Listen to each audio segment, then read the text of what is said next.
pequeño problemita técnico, pero Dios te bendiga y bienvenido a tu escuela bíblica.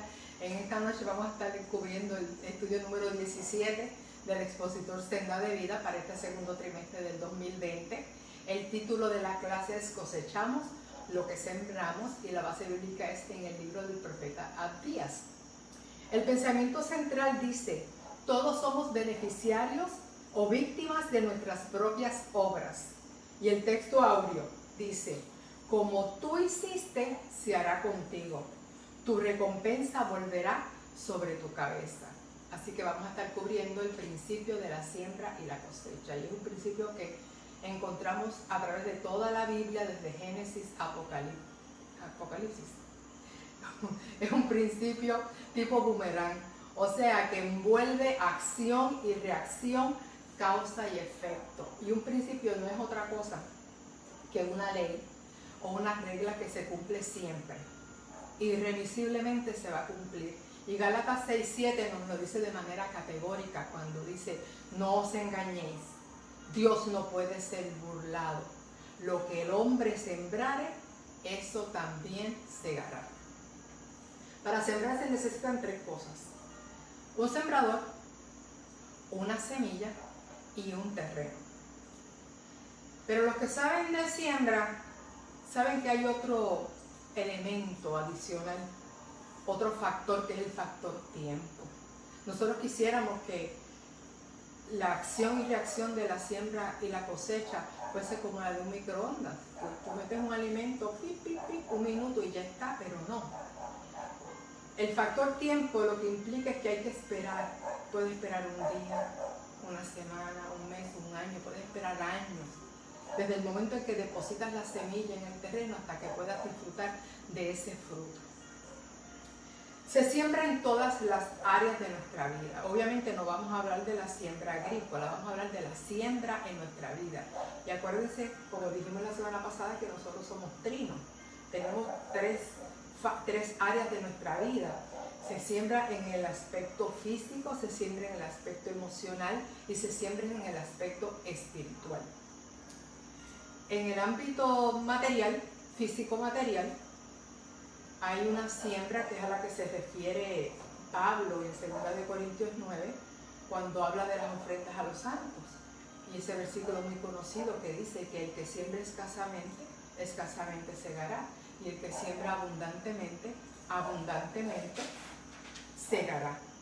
Pero no podemos limitar la siembra y la cosecha al concepto de dinero, porque dijimos que sembramos en todos los ámbitos y sembramos lo más importante en nuestras relaciones con los demás y en nuestra relación con Dios.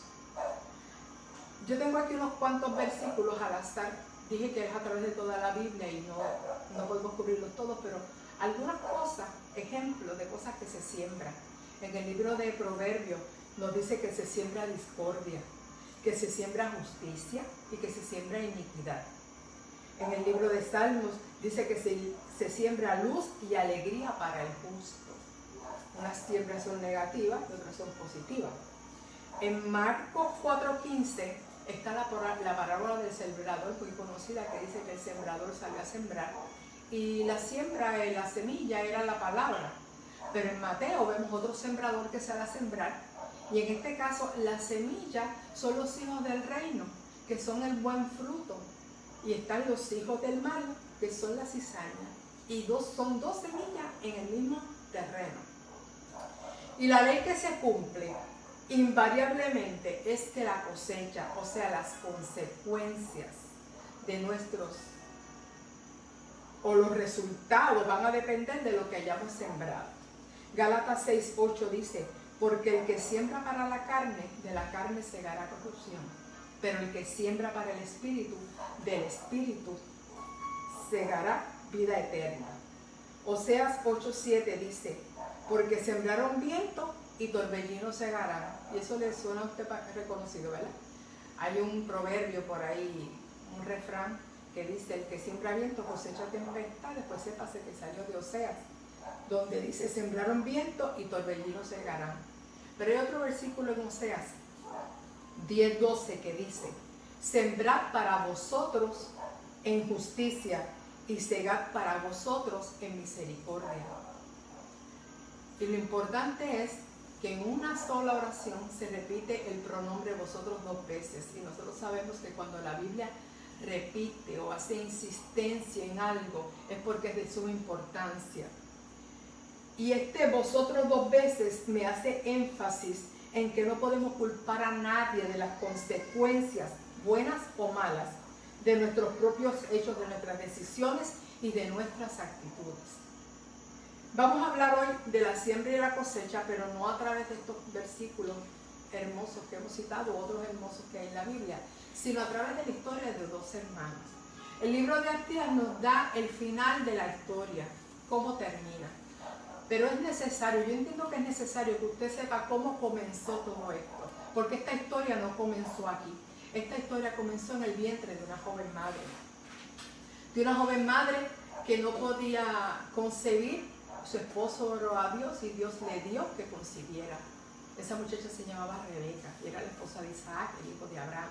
O sea que lo que Rebeca llevaba en su vientre era el recipiente de la promesa de Abraham. Sin embargo, Rebeca tuvo una mala barriga, de esas que uno dice, ¿para qué me he metido yo en esto? Y de hecho Rebeca dijo, si esto es así, ¿por qué vivo yo? ¿Para qué vivo yo? Pero Rebeca consultó a Jehová y Jehová le dijo, 2 naciones hay en tu seno, y 2 pueblos estarán divididos desde tus entrañas. El uno será más fuerte que el otro, y el mayor servirá al menor. Y yo no sé dónde guardó Rebeca esa profecía que Dios le dio, pero no creo que haya hecho como María, que María la guardó en su corazón. Y María no intervino en el plan de Dios para su hijo, pero Rebeca sí. Nacieron los gemelos. Primero nació Esaú, que fue el primogénito, y dice la palabra que nació rubio y velludo. Y después nació Jacob, agarrado del calcañar del talón de su hermano. Desde el vientre iba agarrando la primogenitura del hermano. Alabado sea el Señor. Fueron muy diferentes estos 2 hermanos. Esaú era hombre de campo, era hombre de caza, era cazador, hombre atlético, mientras que Jacob era hombre de caza. No de caza, sino de casa. Era hombre quieto, hombre que habitaba en tiendas y que hacía tareas domésticas. Uno era hijo de papá y otro era el nene de mamá. Así que papá y mamá estaban divididos porque dice la Escritura que Isaac amó a Esaú y Rebeca amó a Jacob. Y sí decía la profecía de Dios que esos pueblos iban a estar divididos, pero en ningún momento dijo que los papás tienen que estar divididos. Sabemos que el plan de Dios se va a cumplir como quiera porque Dios es soberano, pero en su soberanía Dios no interviene porque Él lo decidió así, no intervenir en el libre albedrío que le dio al hombre para tomar sus decisiones. Yo no sé si Rebeca y Isaac tomaron las mejores decisiones. El plan de Dios se va a cumplir como quiera, intervinieran ellos o no. Isaac no intervino, pero Rebeca, vamos a ver que sí intervino. Jacob quiere decir usurpador, engañador. Y un día esperó que su hermano llegara del campo, que vino cansado y hambriento, y él estaba cocinando un potaje rojo, un guisado de lentejas. Y su hermano le dijo, dame de ese potaje que tú estás cocinando. Y él le dijo, sí, pero véndeme mi primogenitura. Y Esaú le vendió la primogenitura. No registra la Biblia que Rebeca le haya hablado a Jacob de la promesa. Pero sí lo que vemos es que él tenía un interés en la primogenitura y Esaú, sin embargo, menospreció el don de Dios, lo que Dios le había regalado, lo que Dios le había puesto en la mano. Menospreció su primogenitura. Pero Jacob necesitaba, además de la primogenitura que le vendió el hermano, necesitaba la bendición de su padre. Así que esperó a que un día Isaac, siendo ya viejo y ya estaba quedándose ciego, llamó a Esaú y le dijo, hijo mío, ya yo estoy viejo, me estoy quedando ciego, ve y caza y tráeme de lo que hayas cazado y prepárame un guisado como a mí me gusta y yo te voy a bendecir. Y Rebeca lo escuchó y aprovechó que Esaú se fue. Entonces ella fue la que le preparó el guisado como a él le gusta, porque ella sabía cómo le gustaba a su esposo. Y ella le buscó la ropa de Esaú y se la puso a Jacob y le puso de la piel de los cabritos para que fuera velludo como su hermano. Y le dijo, toma, llévale este potaje a tu padre para que te bendiga. Y él fue. Isaac le dijo, tú tienes la voz de Jacob, pero tú hueles a Esaú y tienes las manos velludas, así que te voy a bendecir. Y le dio la bendición de la primogenitura. Cuando Esaú llega del campo y se da cuenta de esto, lloró, gritó, se amargó, dice que se llenó de amargura y aborreció a su hermano, y no solamente lo aborreció, sino que juró matarlo. Por tanto, Jacob tuvo que huir y Rebeca le dijo, vete a Labán, vete a Padán Aram, a casa de tu tío Labán, y quédate allí, y allí escoge una mujer de entre las hijas de tu tío. Y se fue Jacob a Padán Aram, y Esaú se fue al sur del Mar Muerto, al desierto de Seir. Y se fue Jacob con su tío y allí estuvo trabajando muchos años. Trabajó 7 años por su esposa Lea, 7 años por su esposa Raquel, y 7 años en los que Dios lo enriqueció, porque le multiplicó el ganado a tal grado que ya Labán y sus hijos estaban celosos. Pero Dios le dijo en un momento dado, regrésate a Canaán. Así que él empaquetó a sus 2 esposas, a sus 2 concubinas y a sus 12 hijos, 11 hijos, y uno nació en el camino. Pero salió para Canaán. Ahora, para llegar a Canaán, ¿por dónde tenían que pasar? Por donde estaba Esaú. Él sabía que Esaú lo iba a matar. Así que envió unos mensajeros para informarle a su hermano que él iba de camino, y regresaron los mensajeros diciéndole, tu hermano viene a encontrarse contigo, pero viene con 400 hombres. Entonces él oró a Dios porque dijo, oh, Señor, este hombre me va a matar. Y dividió el campamento en 2 por si acaso Esaú atacaba a uno, pues que el otro pues lo librara. Después preparó 3 manadas para enviárselas de regalo a su hermano con 3 mensajeros. Y le dijo, así lo voy a ir ablandándole el corazón. Primero una manada, puso espacio entre una y otra para ir poquito a poco, ¿verdad?, machacando el corazón de ese hombre. Después se preparó, dividió a sus esposas, a sus concubinas, con sus hijos, y pasó él delante de ellas a encontrarse con su hermano. Pero antes, la noche antes, había luchado con un varón que se le apareció, y ese varón luchó con él hasta rayar el alba, y le dijo, suéltame que raye el alba, y él le dijo, no, si no me bendices no te vas hasta que no me bendiga. Y le dijo, ¿cuál es tu nombre? Dijo, Jacob. Dijo, bien has dicho, porque Jacob era un usurpador. De ahora en adelante te llamarás Israel.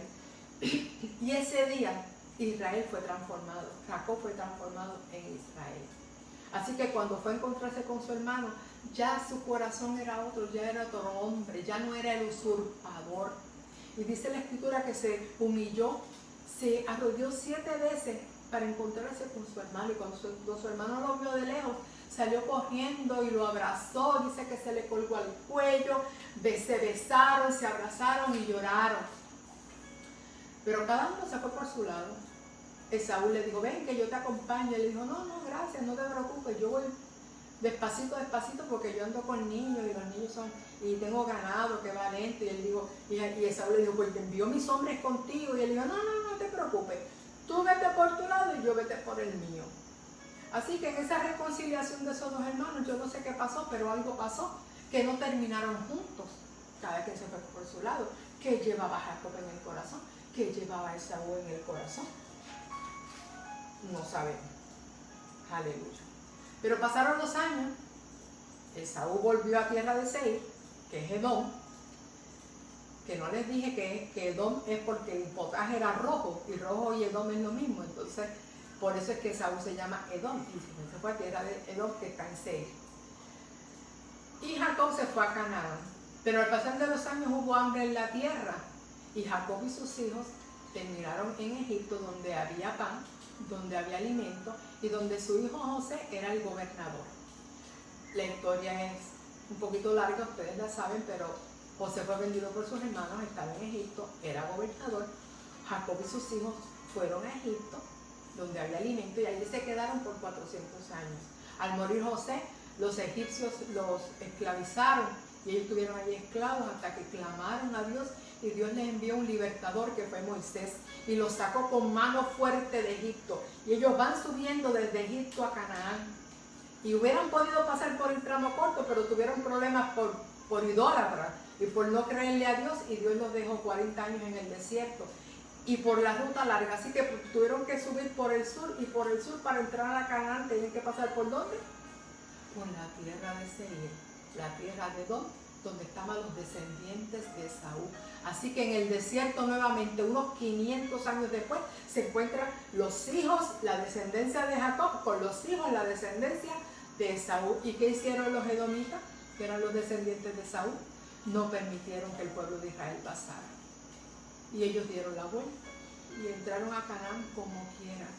Y yo me pregunto, ¿no se habían abrazado? ¿No se habían besado? ¿No se habían reconciliado? Entonces, ¿qué era lo que guardó Esaú en el corazón? Que no solamente lo guardó en su corazón, sino que lo sembró a sus hijos. Y los israelitas y los edomitas fueron enemigos perpetuos toda la vida. Ese conflicto nunca se resolvió. Los edomitas invadieron varias veces a Israel para destruirlo. Dice Santiago 4:1, ¿de dónde vienen las guerras y los conflictos entre vosotros? No son de las pasiones. Se me fue la palabra. Pero las pasiones que hay en vuestro corazón. Aleluya. En el corazón de Esaú había rencor contra su hermano. Y eso lo vemos aquí en Amós 1:11, el libro que cubrimos la semana pasada. Recuerdan que en el libro de Amós había un anuncio de juicio para todas las naciones vecinas. Pues una de ellas era Edom.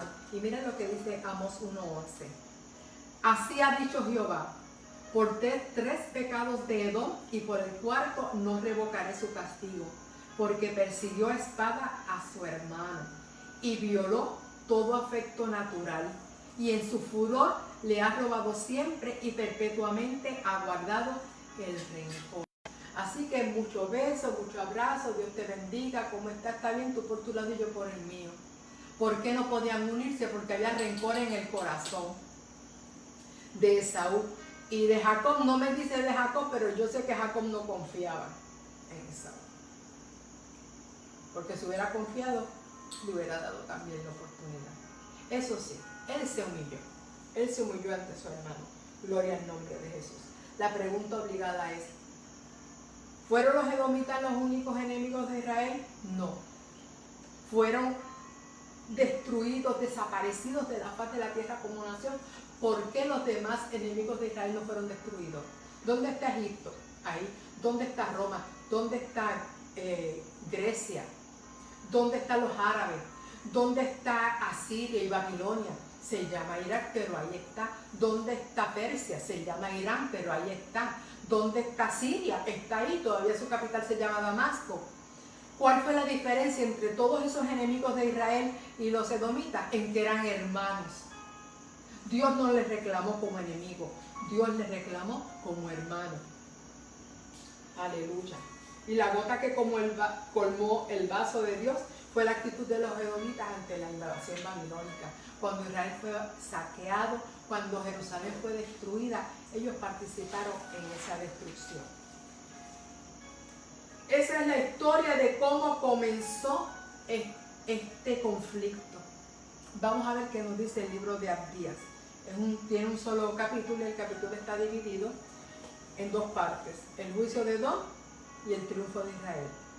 Está dividido en recompensa, en la cosecha que tuvo cada uno de estos 2 pueblos. Edom vivía en una zona montañosa, que hoy en día se conoce como Petra. Petra es el nombre griego para Sela, que es en hebreo. Y hoy día la ciudad de Petra es patrimonio de la humanidad, pero es una ciudad abandonada y lo que hay son ruinas. Sin embargo, es algo impresionante, porque son unas montañas altísimas, rosadas, y los edificios, las tumbas principalmente, están esculpidas en la misma roca. Pero son unas rocas altísimas, altísimas, y entre las rocas hay unos desfiladeros o unos cañones muy angostos. Y por esos cañones es el acceso a la ciudad. De hecho, el acceso principal a Petra tiene 1 kilómetro de esos cañones, muy angostos, a veces tan reducidos que lo que caben son 3 o 4 personas. O sea que los edomitas fácilmente podían, con 2 o 3 hombres, podían destruir un ejército, porque imposible que por esos desfiladeros atravesaran un ejército completo. Tendrían que entrar de 4 en 4 y de 4 en 4 los mataban. Así que ellos, en ese lugar tan alto, donde tenían una visibilidad, que ellos dominaban todo el desierto y todo el valle, ellos se sentían muy seguros, se sentían invencibles, se sentían que nadie los podía invadir, que nadie los podía derribar. Bendito sea el nombre del Señor. De hecho, en Abdías 3 dice la palabra: la soberbia de tu corazón te ha engañado. Tú que moras en las hendiduras de las peñas, esos son los cañones, los desfiladeros a los que yo me refiero. En tu altísima morada, porque son muy, muy altas esas montañas, que dices en tu corazón: ¿quién me derribará a tierra?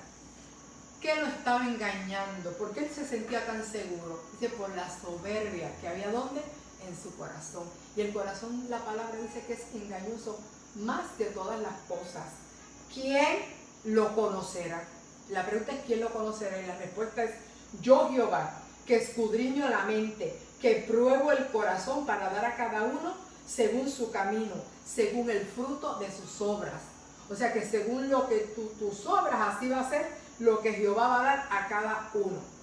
Dios pesa los corazones y Dios mide las actitudes para ver qué es lo que está sembrando cada quien y así determinar qué es lo que le va a dar al final, qué es lo que van a cosechar al final. Dios es quien lo determina. El versículo 4 dice: si te remontares como águila, y aunque entre las estrellas pusieres tu nido, de ahí te derribaré, dice Jehová. Aleluya.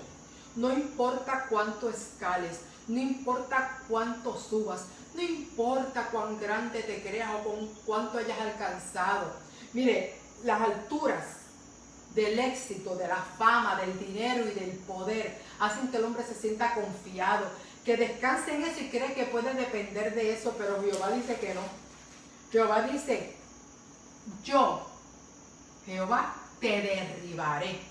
O sea que el destino del hombre está completamente en las manos de Dios. En que tiene que descansar es en Dios. No puede descansar en lo que haya alcanzado y sentirse que está en una altura por encima de los demás. Porque el problema del soberbio es que no solamente se siente muy alto, es que ve a los demás muy bajitos. Y la semana pasada nosotros vimos quién es el alto. Porque mientras tú te sientes alto y veas a los demás bajitos, estás lleno de soberbia. Porque lo contrario a la soberbia es la humildad. Y la humildad es el completo sometimiento a Dios. Aleluya. La soberbia fue el pecado de Satanás. Vamos a leer en Isaías 14, 12 al 15. Una porción bíblica que se parece mucho a esto que hemos leído de Abdías, de la soberbia de Abdías. 14:12 dice: ¿cómo caíste del cielo, oh lucero, hijo de la mañana? Cortado fuiste por tierra, tú que debilitabas a las naciones. Tú que decías en tu corazón: subiré al cielo, en lo alto, junto a las estrellas de Dios, levantaré mi trono, y en el monte del testimonio me sentaré, a los lados del norte. Sobre las alturas de las nubes subiré, y seré semejante al Altísimo. Mas tú, derribado eres hasta el Seol, a los lados del abismo. Mientras más te subas, más dura va a ser la caída. Gloria a Jesús. Caen los imperios, caen las naciones y también caen las personas. Y antes de la caída viene la altivez de espíritu. El hombre sabio es humilde y depende totalmente de Dios. El que depende de lo que él hace, de lo que él consigue, de lo que tiene, comienza a creerse superior a los demás y ahí está el problema. Los versículos del 10 al 14 encontramos de Abdías, encontramos el desglose de los 7 pecados cometidos por Esaú o Edom contra su hermano. Versículo 10 dice: por la injuria a tu hermano Jacob, se no está diciendo Israel, se le está hablando a Esaú. a los descendientes de Esaú, pero a Esaú, que guardó rencor contra su hermano Jacob. Por la injuria a tu hermano Jacob te cubrirá vergüenza y serás cortado para siempre. El día que estando tú delante llevaban extraños cautivos su ejército, y extraños entraban por sus puertas y echaban suerte sobre Jerusalén, tú también eras como uno de ellos. Y aquí vienen los 7 no debiste que Dios le reclama a Esaú. Le dice, no debiste tú haber estado mirando en el día de tu hermano, en el día de su infortunio. Los israelitas estaban sufriendo y él estaba mirando. Comenzó como un simple observador, indiferente, insensible, pero solamente estaba observando. Después dice, no debiste haberte alegrado de los hijos de Judá en el día en que se perdieron. De la observación pasó a la burla. No debiste haberte jactado en el día de la angustia. Y de la burla pasó a la jactancia. Usted ve cómo esto sigue creciendo, que no se queda ahí. Estas raíces de amargura se siguen expandiendo y se siguen fortaleciendo.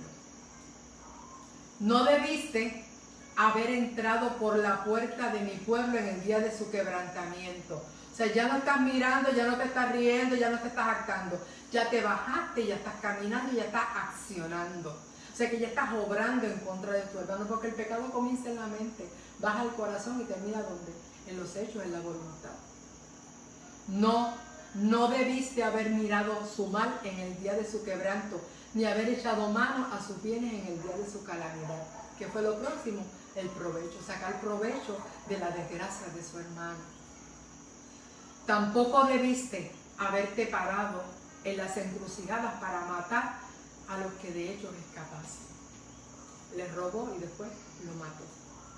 No debiste haber entregado a los que quedaban en el día de la angustia, y a los que no mató los entregó. Alabado sea el Señor.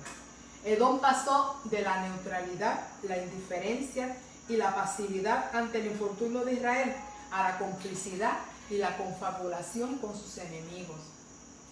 Edom se unió a los árabes, a los etíopes, a los filisteos y después a los babilonios en el saqueo a Judá para su propio beneficio. Aleluya. Él era culpable de inacción y falta de sensibilidad, pero también de acción al haber participado en el pillaje. Leímos que Israel estaba pasando por momentos de infortunio, de pérdida, de angustia, de quebranto. ¿Qué esperaba Dios de Edom? ¿Acaso no eran enemigos? No, Dios no lo trató como enemigo. Dios le reclamó como hermano. Y el hermano estaba sufriendo a causa de su enemigo. Y nosotros nos hacemos cómplices del enemigo cuando nosotros participamos o nos alegramos o somos indiferentes ante el sufrimiento de nuestro hermano. Podemos ser culpables de acción, pero también podemos ser culpables de inacción. Y en ambos casos somos cómplices del enemigo, que humilla, que ofende, que lastima, que destruye a nuestros hermanos. ¿Recuerdan el primer crimen de la historia? ¿Qué le dijo Dios a Abel? A Caín. ¿Dónde está Abel, tu hermano? No le dijo dónde está Abel, punto. ¿Dónde está Abel? Tu hermano. Dios le reclamó haber derramado la sangre, no de cualquiera, de su hermano. Y primera de Juan 3:14 dice, nosotros sabemos que hemos pasado de muerte a vida en que amamos a los hermanos. La diferencia entre amar o no amar a los hermanos es vida o es muerte. Jesucristo enfatizó que sus discípulos se tratasen como hermanos. Y las cartas apostólicas nos enseñan que los cristianos no debemos ser insensibles ante el dolor ajeno, ni el sufrimiento, ni las necesidades de otros. Que debemos gozarnos con los que se gozan y llorar con los que lloran. El egoísmo de Esaú le impidió gozarse de la bendición de su hermano, y como no se gozó, pues mire, eso le impidió participar en ella, porque pudo haber sido partícipe de la bendición de su hermano haberlo hecho partícipe a él, pero no. Su orgullo, su egoísmo fue lo que lo destruyó. Los versículos del 15 al 17 nos hablan de la retribución divina. Ahora vamos a ver que Dios, que es el que pesa los corazones, cómo retribuyó a Esaú y cómo retribuyó a Jacob, cómo retribuyó a Edom y cómo retribuyó a Israel, que son lo mismo. Dice que el enojo de Dios contra Edom no tenía que ver con la inocencia o la culpabilidad de Israel. Fíjense que Israel era culpable y Dios fue el mismo que mandó a los babilonios a invadirlo y a destruirlo y a llevárselo cautivo. Perdón. ¿Por cuántos años estuvieron profetizando los profetas que él envió al reino del norte, al reino del sur, acerca del cautiverio? O sea que fue Dios el que lo castigó al final porque Israel no se arrepintió. Pero eso no era asunto de Jacob, de Saúl, perdón, de Edom. O sea, el castigo de Dios a Israel no tenía nada que ver con Esaú ni Edom. No era de su incumbencia. Dios castigaba como padre. O sea, cuando el padre está castigando a un hijo y el otro hijo se burla o se goza del castigo de su hermano, ¿qué es lo que hace el padre? Le da una pela al otro. Tú por lo que hiciste y tú por haberte burlado. Pues Israel, él estaba castigando a Israel en su derecho como padre. Pero no iba a permitir que nadie se burlara, que nadie se gozara, y mucho menos de que su hermano participara en la destrucción de Israel. Dios castiga a Israel por haber faltado a su pacto, pero castiga a Edom y lo destruye por haberle faltado a su hermano. Los versículos 5 al 9 dice: ¿cómo fueron escudriñadas, las cosas de Esaú? Sus tesoros escondidos fueron buscados. Todos tus aliados te han engañado. Hasta los confines te hicieron llegar. Los que estaban en paz contigo prevalecen contra ti. Los que comían tu pan pusieron lazo debajo de ti. No hay en ello entendimiento. No haré que perezca en aquel día, dice Jehová, los sabios de Edom y la prudencia del monte de Esaú. Y tus valientes, oh Temán, serán amedrentados, porque todo hombre será cortado del monte de Esaú por el estrago. Su robo fue pagado con robo. Su traición fue pagada con traición. Que sembró traición, cosechó traición. Su violencia fue pagada con violencia.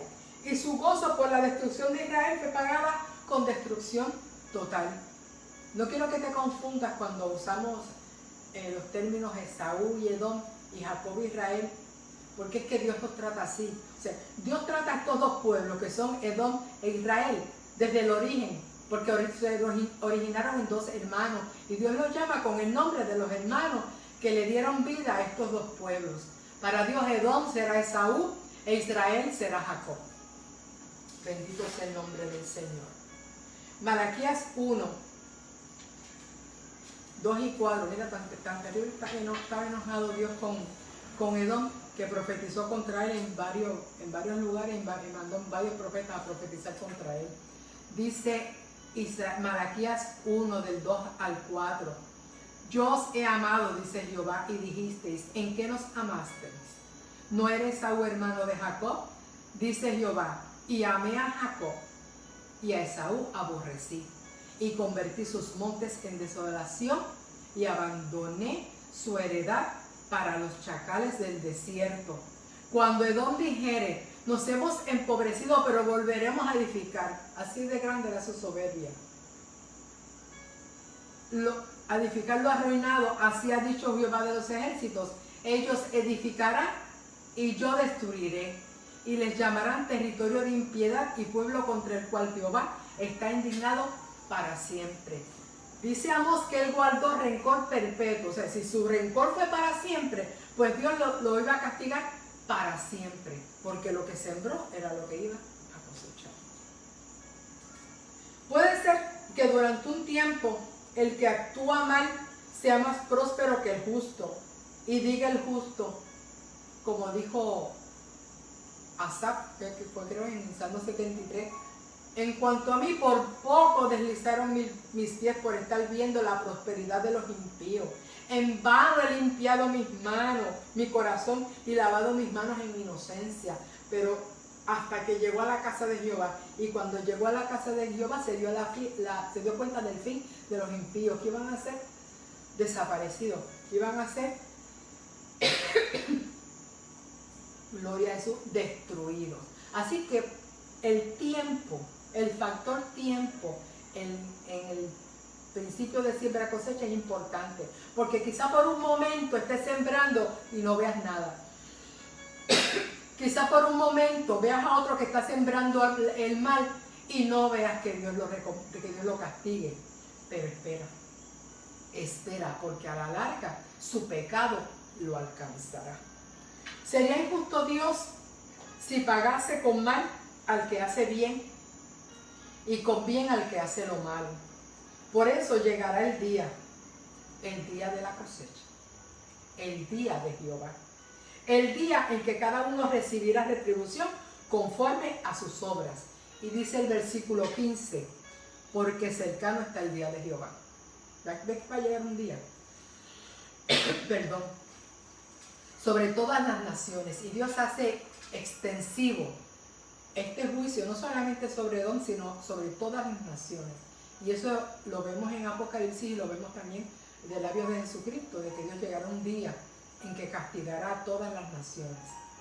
Como tú hiciste, se hará contigo. Tu recompensa volverá sobre tu cabeza. De la manera que vosotros bebisteis en mi santo monte, beberán continuamente. Todas las naciones beberán y engullirán y verán y serán como si no hubieran sido. O sea que desaparecerán. Mas en el monte de Sión. Eso va a ser en el monte de Seir, en la tierra de Edom, pero en el monte de Sión, en la tierra de Israel, en el lugar santo, habrá un remanente que se salve y será santo, y la casa de Jacob recuperará sus posiciones. Edom será destruido, Israel será restaurado, porque el que se ensalza será humillado, pero el que se humilla será ensalzado. Gloria a Jesús. No podemos hablar de justicia divina sin hablar de castigo y recompensa, de condenación y de salvación. Porque si hablamos de salvación también tenemos que hablar de condenación. La justicia de Dios no es como la justicia de los hombres. La justicia de los hombres, los tribunales están puestos y las leyes para condenar al que hace lo malo. Pero no hay leyes y no hay tribunales para recompensar al que hace lo bueno. Pero la justicia de Dios es perfecta y tiene la balanza bien puesta. Al que hace lo bueno le da bueno y al que hace lo malo le paga con mal. Alabado sea el Señor. Al final, Dios guardó el remanente de Israel y lo restauró. Dice el versículo 18, la casa de Jacob será fuego y la casa de José será llama y la casa de Esaú estopa. Estopa es un trapo, ¿verdad? Que se humedece, y la llama, el fuego, iba a ser la casa de José y la casa de Jacob. O sea que Israel iba a quemar a Edom y Edom iba a arder.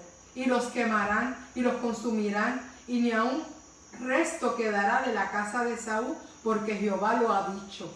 Y los del Negev poseerán el monte de Esaú, y los de Sefera a los filisteos. Poseerán también los campos de Efraín y los campos de Samaria y Benjamín y Galaad. Entonces Dios los iba a bendecir, los iba a prosperar, los iba a hacer crecer y los iba a devolver la tierra. Y los cautivos de este ejército de los hijos de Israel poseerán lo de los cananeos hasta Sarepta. Y los cautivos de Jerusalén que están en Sefat poseerán las ciudades del Negev. Y subirán salvadores al monte de Sión para buscar al monte de Esaú, y el reino será de Jehová. Aleluya.